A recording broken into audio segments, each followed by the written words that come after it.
look down upon us.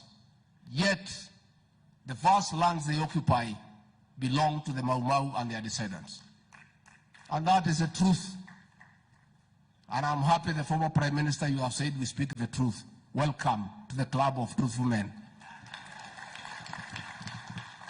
It is true. The truth is good. It sets you free. Ukweli ni kwamba bei ya unga iko juu. Ukweli pia ni kwamba when the hardship government was there, unga ilikuwa 230, imeteremuka ni 170, hamukufanya maandamano. That is the truth. That is the truth. Ukweli ni kwamba tumekuta uchumi umeharibika, pesa yote ya serikali iliibiwa ikapelekwa kwa project ya BBI. That is the truth. The truth of the matter, pesa iliibiwa ikapelekwa kwa project Azimio. That is the truth. It is good for us to be truthful.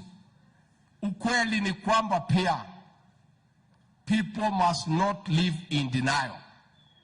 The truth of the matter is that hustler number one, William Samoei Ruto, is the president of Kenya and commander-in-chief of the defense forces. That is the truth.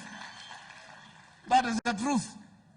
And his deputy is a son of Mau Mau Rigiji. That is the truth. Let us stop living in denial. Let us be truthful. And once the truth we accept it, ukweli ni kwamba uchaguzi uliisha. The next election is 2027. Wale wa Kenya walipiga kura hakuna pahali walienda. Si wako. Wenye kupigiwa kura si iko. That is the time to sort out all those things.